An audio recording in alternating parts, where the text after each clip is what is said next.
5%।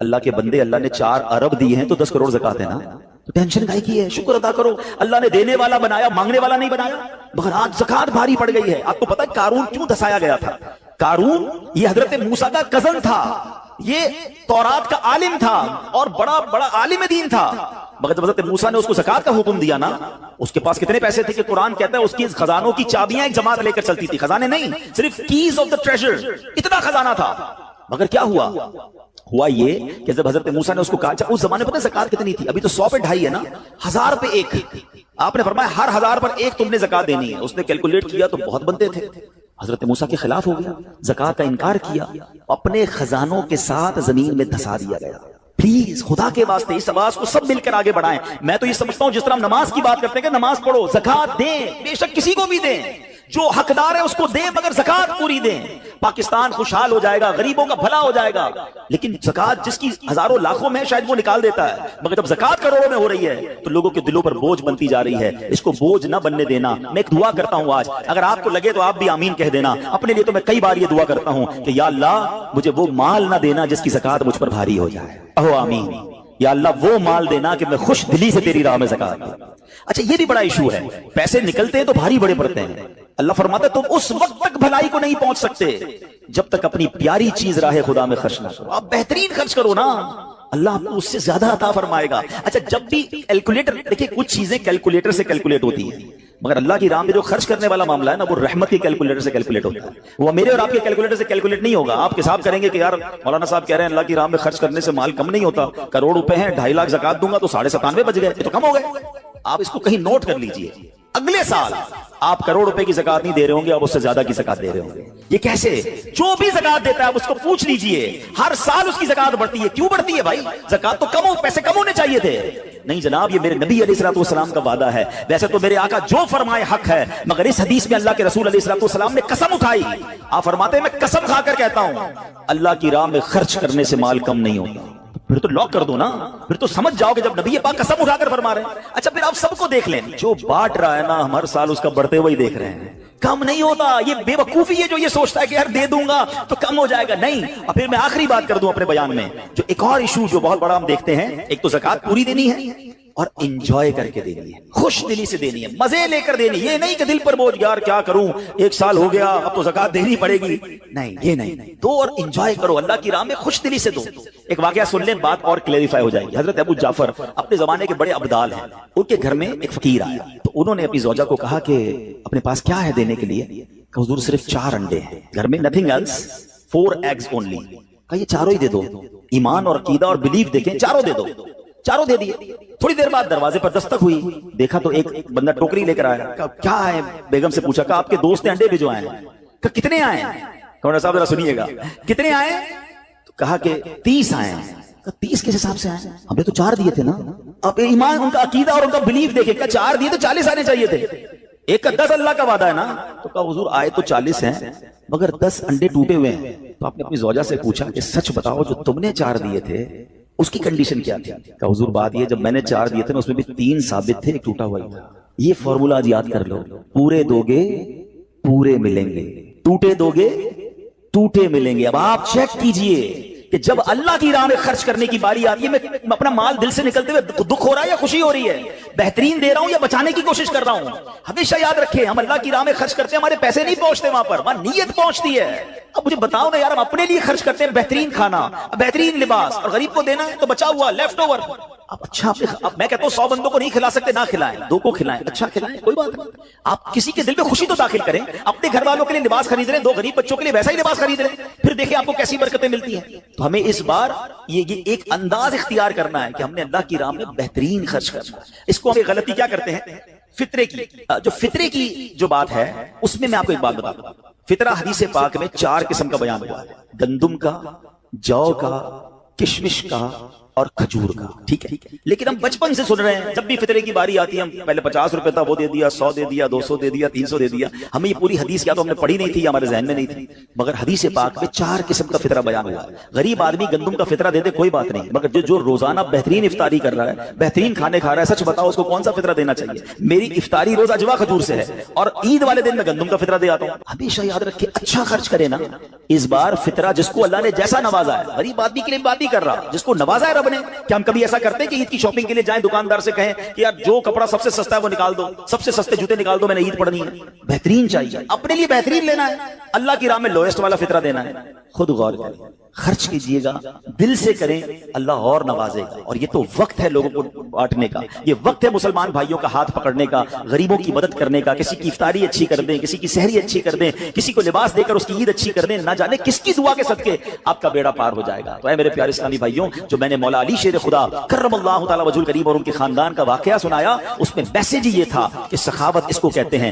یہ ہے اللہ کی راہ میں خرچ کرنا جو کیسے بلاؤں کو اور بیماریوں کو دور کرتا ہے. مگر آج حال یہ ہے, یقین جانے دکھ ہوتا ہے جب ہم ملتے ہیں لوگوں سے, ان کی ویلتھ پتہ ہوتی ہے, مگر زکات پوری دینے کے لیے کوئی تیار نہیں ہے. خدا رسول کے واسطے آپ بھی اور یہ پیغام کو عام کریں. میں نہیں کہتا آپ دعوت اسلامی کو دیں, کہ زکات تو پوری دو یار. یہ وہ مال ہے جو آپ مارے جاؤ گے, یہ مال آپ کے لیے عذاب کا باعث بن جائے گا. اور واللہ میں 2-4 دن پہلے ایک بزنس مین کے پاس گیا, بعض اوقات ہمیں بزنس مین بھی سکھا رہے ہوتے ہیں. کیا کمال کی اس نے مجھے بات کہی, وہ کہتے ہیں عبدالحبیب بھائی میرا یہ پیغام ذرا بزنس کمیونٹی تک پہنچائیے گا کہ جو زکات نہیں دیتے نا اور جو خرچ نہیں کرتے, ان کو پتہ ہی نہیں ہے وہ کتنا بڑا لاس کر رہے ہیں. جب سے میں نے بانٹنا شروع کیا ہے میرے مال میں ایسے برکت آئی ہے, میں خود حیران ہوں. میرے سامنے ڈیل ہوتی تھی وہ مجھے نظر نہیں آتی تھی, میں ادھر اللہ کی راہ میں صدقہ کرتا ہوں, ایسا لگتا ہے آنکھوں سے پردہ اٹھتا ہے, میرا کام ہو جاتا ہے. تو ان کو بتائیے آپ اپنا خود نقصان کر رہے ہیں اللہ کی راہ میں خرچ نہ کر کے. تو یہ ڈیوٹی ہے. بچپن سے سنا تھا اسلام کے 5 پلر ہیں, توحید, روزہ, نماز, حج اور زکات. ہم زکات کو تو ایسے اگنور کر بیٹھے ہیں کہ جناب دے دی اپنی مرضی سے, کوئی 5 لاکھ دیتا ہے, کوئی 10 لاکھ دیتا ہے. زکات کس کو جاری ہے یہ بھی نہیں سوچ رہے کہ میری زکات کا یہ مستحق ہے کہ نہیں, میں جس آرگنائزیشن کو دے رہا ہوں اس کے پاس کوئی زکات ادا کرنے کا صحیح فارمولا ہے کہ نہیں, یا میں جس بندے کو دے رہا ہوں وہ زکات کا مستحق ہے کہ نہیں. بس سر سے ایک بوجھ اتارنا ہے, لب سم اماؤنٹ دے دینی ہے, یہ نہیں چلے گا. خدا را یاد رکھیے